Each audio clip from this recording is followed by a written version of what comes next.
Ici, le fleuve nous permet d'être super large, de créer des tableaux uniques, les deux rives de chaque côté, le reflet sur l'eau, c'est ce qui rend majestueux. La difficulté technique, c'est le positionnement de la barge, que s'assurer qu'on est tout le temps dans le même angle par rapport au public des deux rives, s'assurer qu'on est parallèle avec eux. C'est sûr que ça rend complexe la chose, parce que sur l'eau, même ici, présentement, sur l'entrevue, on bouge, puis ça fait que c'est plus complexe. Oui. De notre côté, en janvier, on a eu un appel du côté de Création Pyro pour présenter 2 spectacles. On a communiqué avec le directeur artistique pour pouvoir agencer le spectacle pyrotechnique avec l'ambiance qu'il va y avoir sur les quais.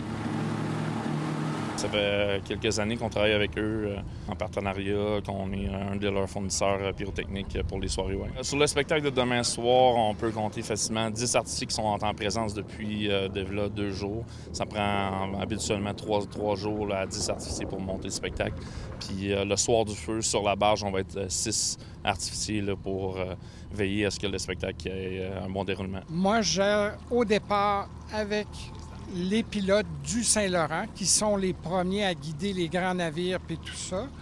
La garde côtière ont un plan aussi. Il y a des plans de route. On sait, les grands navires n'arrivent pas comme ça dans le fleuve. Ils sont annoncés, ils sont gérés et tout ça. Alors, les soirs de feu, parce qu'il y a une question de plusieurs jours avec les pilotes d'ajustement pour la descente ou la montée des navires, parce qu'ils sont avisés que le fleuve est fermé pendant tant de temps à tel moment.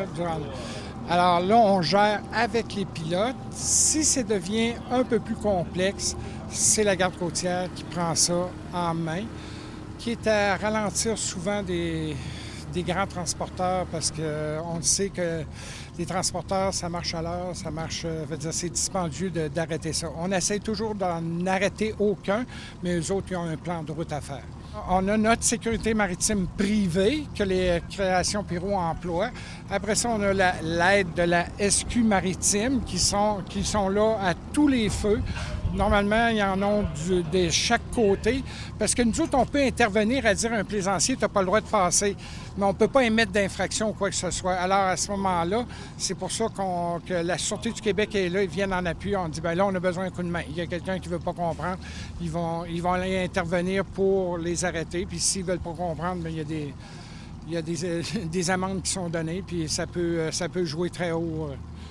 Il n'y a pas de... Puis j'ai toujours la garde côtière aussi qui est dans le coin.